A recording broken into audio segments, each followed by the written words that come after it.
Hello. হ্যাঁ, আসসালামু আলাইকুম স্যার। ওই যে আপনার এসি লাইন ভাঙ্গা স্যার আমার লোকের সিগারেট খাওয়ার জন্য গাড়িতে উঠাইছে, ওরে দালালি করতে মানা করে না, ছাড়তে বলেন। সিগারেট কি ওর বাপের নাকি? শুয়োরের বাচ্চার স্যার কি কুত্তার বাচ্চা বাঞ্চো তো আমার লোকের গাড়িতে উঠেছে কেন? শুয়োরের বাচ্চা। আমি আইতেছি চরভদ্রচন।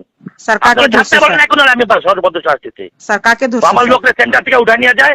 স্যার কি কে? বুঝাতে চায় শুয়োরের বাচ্চা? স্যার কে স্যার? আপনি এসিলেন ভাঙ্গা, স্যার, কাকে ওরে ধরছে বলেন স্যার? এখন দিয়ে আসতে। স্যার সিগারেট কাকে? খাওয়ার জন্য আবার কিভাবে ধরবে? সিগারেট ওর বাপ খায় না? শুয়োরের বাচ্চা। আমি আসতেছি চরভদ্রচন। স্যার কাকে ধরছে আসতেছি স্যার? আমি। স্যার কাকে ধরছে?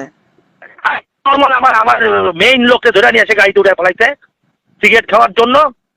স্যার আপনি মাথা ঠান্ডা করেন, আমি দেখতেছি। ওই আমি আসতেছি, 5 মিনিট সময় দিলাম। শুয়োরের বাচ্চা যদি না ছাড়ে আমি নিজে আসতেছি। আপনি তো উপজেলা ঘেরাও করবো আমি। বাইনচোদ ম্যাজিস্ট্রেট দুধমারানির পোলা আসতেছি আমি রাস্তায়। আপনি খবর আগের মতন ছেড়ে দিয়ে আসতে শুয়োরের বাচ্চারে। স্যার আমি